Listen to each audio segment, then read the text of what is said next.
ARK Survival Ascended 3D models, exploit bug bounties, and another drama with snail games.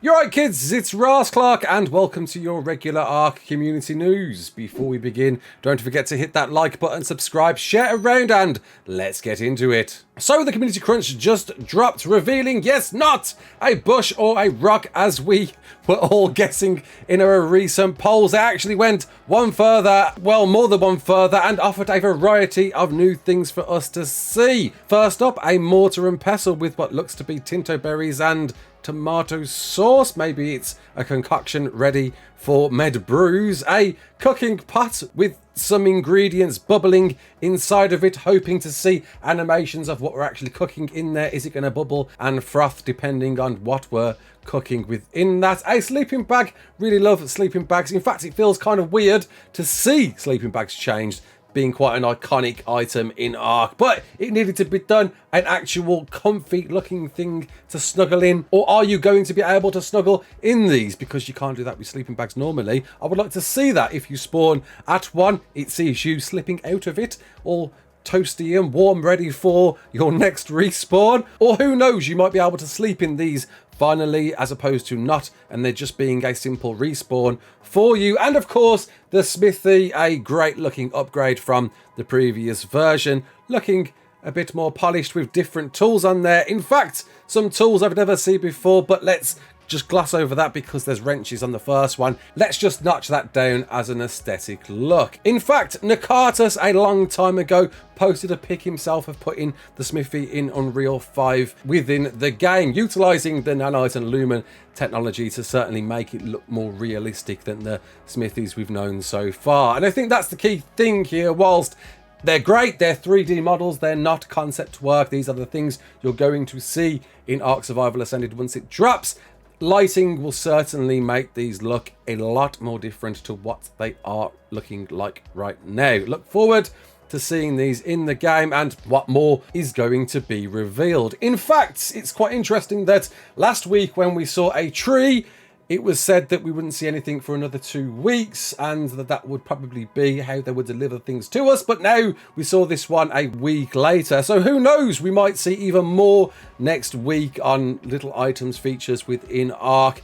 And perhaps they're going to mix and balance this with ARK 2 concept work. When they haven't got any ARK 2 concept work, we're going to see some ARK Survival Ascended assets. No trailer though, no gameplay, no in-look of how the game actually performs. It's going to be revealed shortly before release, whenever that is. We think it's going to be August at this point, but I'm starting to doubt that's the fact, and we might see it a bit later, which if that's what actually happens, then perhaps they might have to readdress the server shutdown in compensation. On top of that, they revealed an enforcement update, something they've been doing for years now, and I thought actually had gone away. So it's great to see a reminder, a refresher that this is still ongoing. A bounty thread update of anybody who finds exploits and bugs within ARK can go and post in this place right here, and will get a cash prize up to an insane amount of $1,000 in some scenarios. Obviously worth doing. If you know of an exploit, get involved, get in touch, and you might get yourself a bit of cash money yourself. But I can't help but feel that this is in response to something else entirely. Oh my god. What?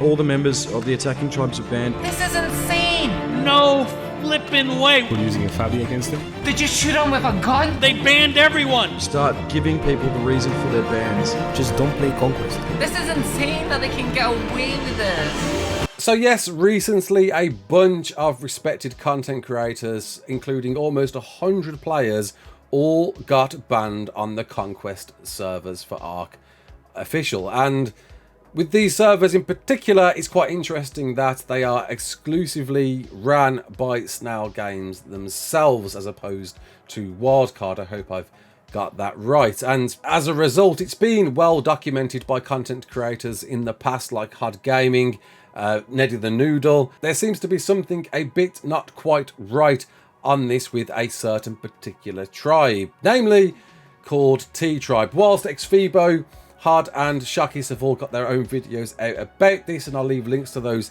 in the description. Please do go check them out for a full understanding. This is simply just my 2 cents. That T-Tribe are or do have a relationship with the publishers Snail Games, and as a result have a basically free reign on what happens on those servers. And whilst a lot of information has been put out there to prove this to be the case, Snail Games and almost all of Wildcard remain to be silent about this. It's very, very weird that all of these players, some that are very respected content creators, all got banned in one fell swoop. You'd think if they were cheating, they would know that's the end of them. They can't do any more content for ARK ever again, because a ban here means a ban across all official servers. That's it. That's the end for them ever playing them ever again. And on the opposite end, Snail Games banning all of these content creators would surely know there would be an outcry from these that would spread to everyone, and it has spread to everybody. I think there's not one person that now doesn't know who Snail Games are, and almost all of them offering a very negative opinion about them. In fact, I can't drop a video without somebody highlighting this in the comments. I did address this on Twitter very early on in the week. I certainly wanted to offer something, but taking a step back, I wondered, did an expose video from me really needed to be done? No, there's videos that already exist out there from Neddy the Noodle and Hod Gaming especially that really go into detail about why and how this looks very corrupt indeed. And it's hard to argue or see otherwise. And if that's the case, as a content creator myself, this is terrible. This is your lifeblood of playing a game, of doing content on a game that has been taken away. That's it. You can't do any more content. It just blows my mind that this is actually going on. It's very hard for me to believe because of how ridiculous it is. As Shaki said in his stream, how can they get away with this? The facts are all there. There's some proof of showing really, really cheap BPs being made very early at the start of the Conquest season. It's hard not to look at this any other way, and as a result, how on earth can you respect Snail Games at all? They need to offer a response to this. They need to offer a reason as to why they ban people, not just coldly ban them, because this is what happens.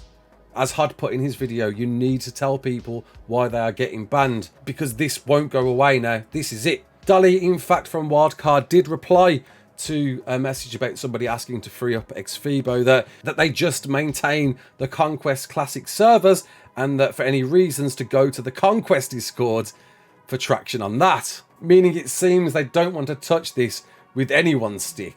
But the problem is, this is still ARK. This is still going to negatively impact Wildcard as well. They need to offer some response, or pressure Snail Gamers to offer a response. Somebody needs to, because this isn't going away. People are incredibly angry. They are already and were already angered over all of the ASA news, and it's just worse. It's so much worse now. It feels so awkward just to gloss over this and keep on making content for a game that now you've got to wonder if this is what's happening. What's the state of official for ASA going to look like? In fact, I'd probably plan to play official for ASA despite not playing official PvP since the early days. And in fact, I wish I was invited to this to experience this and be somebody who got banned as well. I wish I was there. I guess, you know, if any other content creators out there plan to try and do the same, to replicate the same scenario, drop me an invite. I'd be more than happy to try and witness this myself and be a part of it, to see and get a first perspective look on how bad this really is. But it's already bad enough. I don't need to add any more proof to this. The community are well outspoken. A response is desperately needed, but I don't think we'll get one. Conquest is, I guess, a small fraction of the ARK community, but people have big voices and they are all shouting up. It's really hard to keep a positive outlook on this, and I guess the best thing you guys can do is go and check out those guys' videos. I'll leave links to all of them in the description below. Go and show your support to them. And I just wish, I really hope a response is given. And to at least end on a bit of a positive note, on top of an EVO event from 2 times to 5 times until Monday, May the 15th, there was community shoutouts to the Axeman. Big love to the Axeman. We always love the Axeman. And of course, Terrifier. Great to see him and his love of feet, with every short being linked in there. Though there was a full edited video, why didn't you just go for that? But never mind, they went for the shorts instead. I guess why not promote shorts? Shorts are here to stay now. We're doing all of them all week rounds now. I'm sure you've probably seen 1 or 2 of mine, and I'll have probably 1 more out tomorrow. But big love, Terra. Hopefully we'll get another collab in the future, and if you want to see that, I guess comment below, let me know, how do you feel about the news this week? Until the next one, my name's Raasclark. Don't forget to like, share and subscribe, and as always, peace out.